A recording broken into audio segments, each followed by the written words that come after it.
And I just think it's so important just to always remember that while it is the kingdom of God, those keys are with man. And we always should just keep that perspective, right, kind of in the back of our heads, and realize that things can be a little shaky, a little rocky, or sometimes from our perspective, things can seem a little murky or unclear. And that's okay. I mean, that's part of the journey, and that's part of how it works and how it is established. If you just look in the scriptures, look at history, and see how the kingdom of God has been built up time and time again, it's always the same. Right? This is a pattern that it always happens in the same way. And when you properly understand these things, right, there's no surprises when there's nothing that can shake you up. This is, again, one of the things we've been talking about, or at least I've been talking about tonight, is perspective and having that appropriate perspective. And there are too many, I feel like, who look at the church today and say, well, if it's true, then there should never be any frailties or faults with the church or with how the church operates. And nothing could be further from the truth. If the church, if the Lord said, I'm just going to make it perfect from day one, well, that would require him to be here and running it in person, in mortality. Well, and it would require all the members to also be perfect. Well, that's what and that's where I'm going. Not only would he have to be here physically at the head of the church, directing the day-to-day affairs in person, but then everyone that's supporting him would have to be doing things perfectly.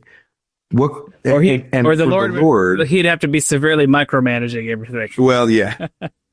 And again, that gets away from agency and the entire plan that was set up, and starts leaning more towards the plan that the adversary really wanted to enact. And that's how we start to see how enticing, it's easy to, when we in a very primary way, we talk about this pre-mortal existence and why would anyone follow Satan? Why wouldn't everyone follow? Well, because the complexities of what's actually being discussed there and the drama that's playing out, you start to see even today, there's a very natural tendency for people to say, well, the church has faults and frailties and problems, so it can't be true. They are expecting perfection, sure, but perfection can only come, at least in our present state, by no agency and by enforcing and requiring people to act a certain way. That's not the Lord's plan.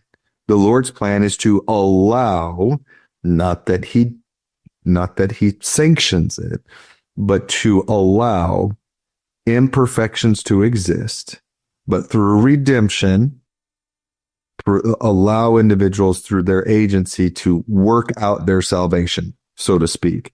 And the church is very much going through that same process because the church is each of us. It's all of us as individuals, right?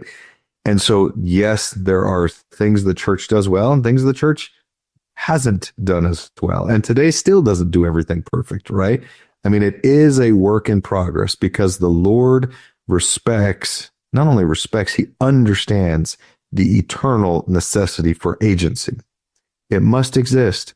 And so he cannot just wave his magic wand and make everything perfect.